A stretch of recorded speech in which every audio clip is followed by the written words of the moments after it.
shirkado badan oo dunida ah iyo dawlado badan waxay la tacaalayaan oo la ildaran yihiin hoggaan xumo hogaamiyaal aan karti lahayn hogaamiyaal ku guul dareystay shaqadii loo diray ama loo doortay inay fuliyaan inta badan hogaamiyaashaasina waa rag haddaba maxaa keenay rag badan oo bilaa karti ah inay hogaamiyaal noqdaan sideese loo xallin karaa dhibaatada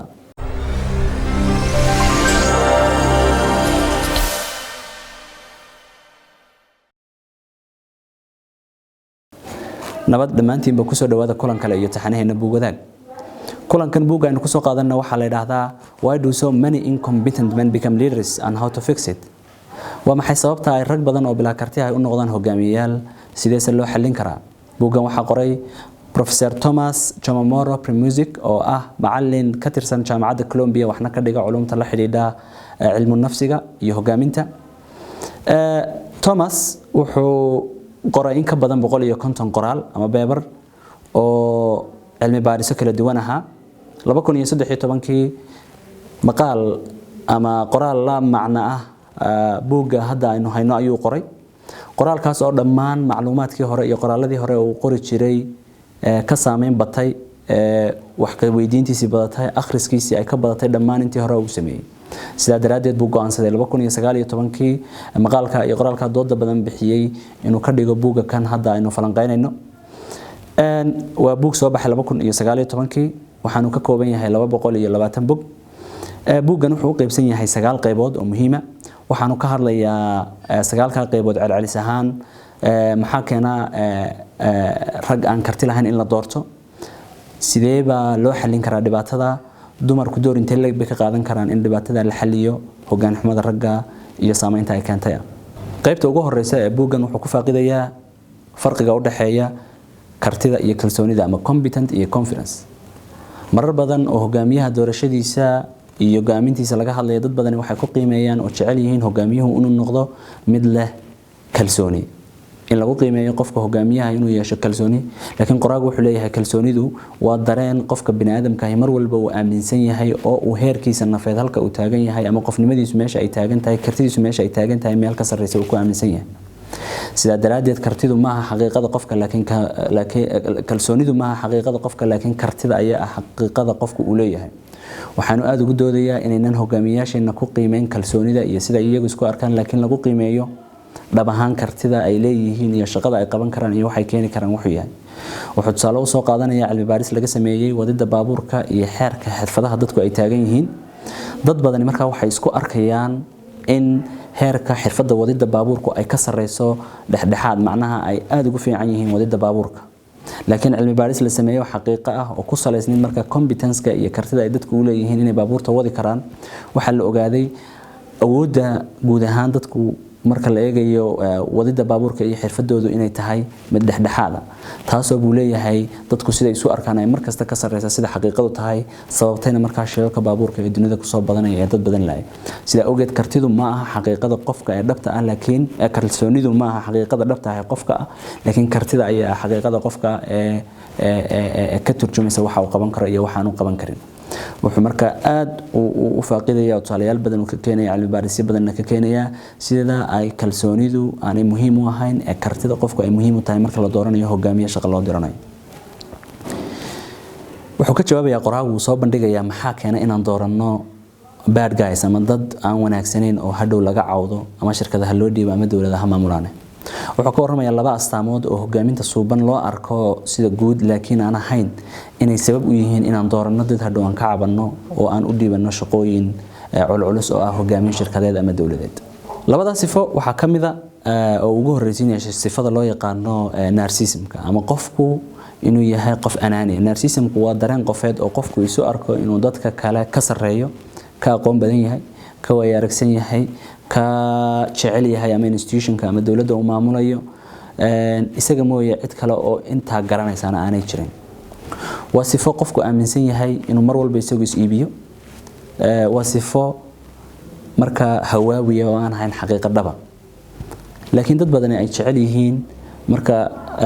ay dooranayaan hogaamiyahooda ama la magacaabayo qofka sifooyinka leh sababta loo doortaana waa saddex qodob oo waaweyn buu ku soo koobaya oo ah kow qofka narcissiska ah mar walba wuxuu u eegyahay ama isu ekaysiya inuu yahay qof hal abuur leh oo wax cusub keeni kara oo arrimo cusub iyo creativity soo kordhin kara laakiin xaqiiqadu taa waa ka duwan tahay marka ay shaqada rasmiga ah timaado waa qof iibin kara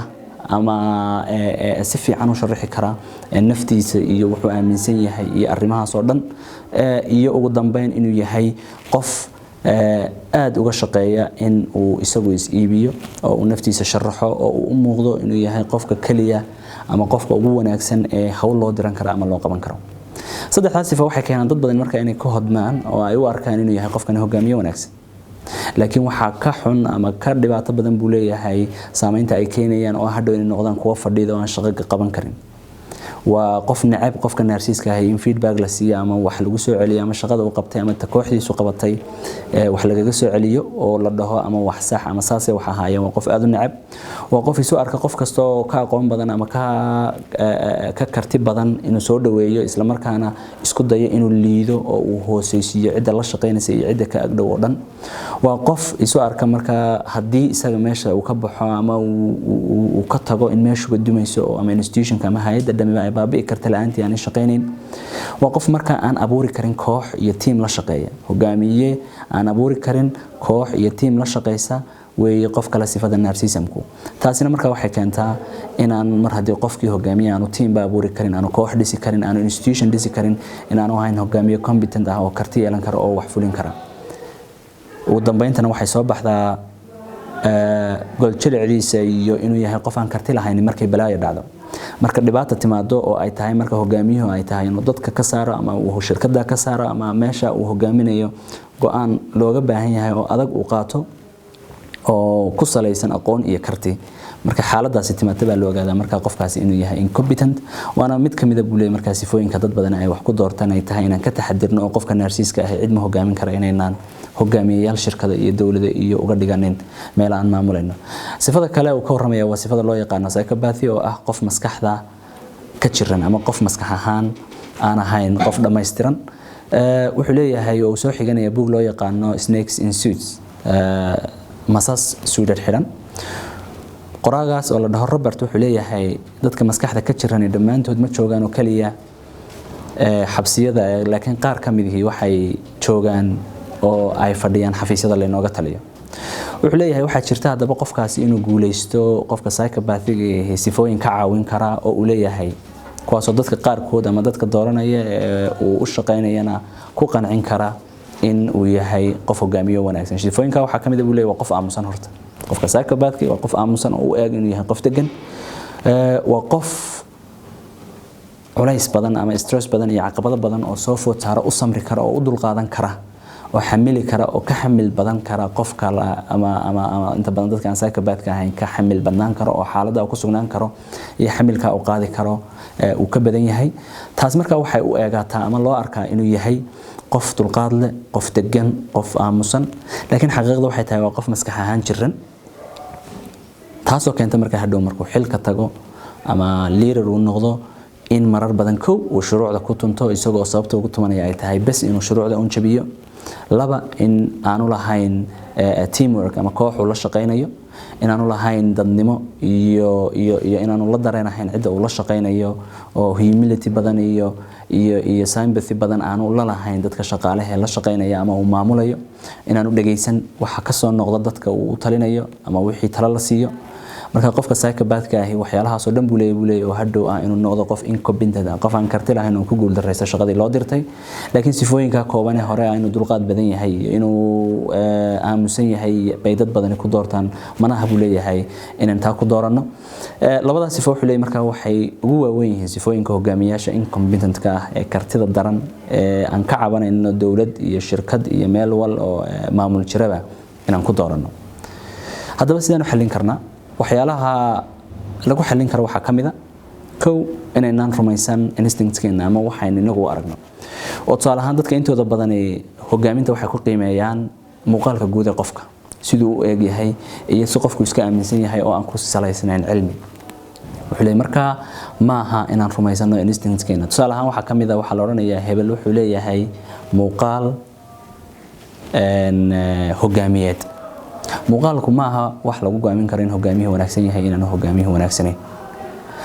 astaamaha aan soo sheegaynay ee narcissistka iyo psychopathka inta badan iyo dadka aadka u confidence ka badan leh maaha astaamo aan hogaamiye ku dooran karno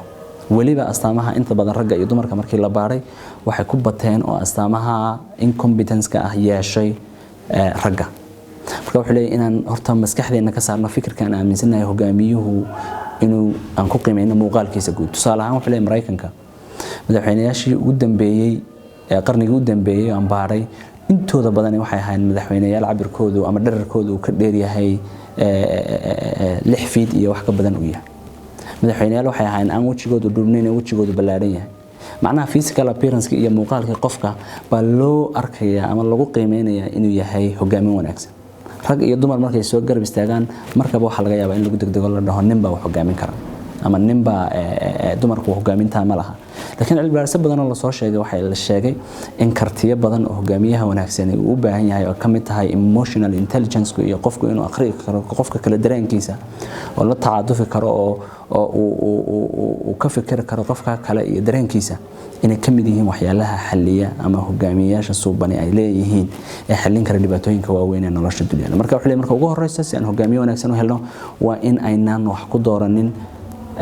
ama aynaan ku go'aamin muuqaal guud iyo sawirro guud iyo qof aynaan competentkiisa garanin inaan go'aan ka gaarno waxyaalaha muhiimka ah wuxuu leeyahay kow mar walba qofka charisma leeyahay iyo burji buu leeyahay ma sheegi karto inuu hogaamiye fiican yahay laakiin qofkaasi bini aadantinimadiisa iyo dadnimadiisa siday tahay qofku confidence buu leeyahay iyo wuxuu leeyahay kalsooni ma sheegi karto hogaaminimadiisa laakiin hogaaminimadiisa waxa sheegi karta qofku kartida uu leeyahay maxay tahay qofku wuxuu leeyahay waa qof isagu is iibiyo oo naftiisa horumariya oo dadka horumariya oo naftiisa horumariya oo dadka kale ka horumariya ma hogaaminimada laakiin hogaaminimadiisu waa dadka la shaqeynaya iyo kooxdiisa iyo dadka uu adeegaya sidee buu la shaqeynaya oo horumarinaya waa qofka lagu ma qiimeynaya isagu muxuu qabanaya iyo sidoo u muuqda laakiin kooxda uu hogaaminayo dadka uu talinaya sidee u muuqdaan sidee u shaqeynayaan ayaa lagu eegaya sifooyinka iyo kuwa kale oo uu aad u faaqidayo ayuu ku soo bandhigaya oo uu leeyahay waa kuwa naga caawin kara inaynu dooranno hogaamiye suuban oo aan ka fogaano inaan dooranno hogaamiye karti daran wuxuu ka warramayaa in mar walba waxa la qiimeynaya in noqoto shaqada uu qabanayo qofku in la qiimeyn muuqaalkiisa iyo siduu u eegyahay iyo siduu u hadlayo iyo arrimahaas waa buug runtii aad u xiiso badan oo aan idinkula talin lahaa qof walba oo heli kara inuu akhriyo buugga kan ku xiga intaan ku kulmi doono waxaan idinku dhaafayaa buug wadaag waa adduun wadaag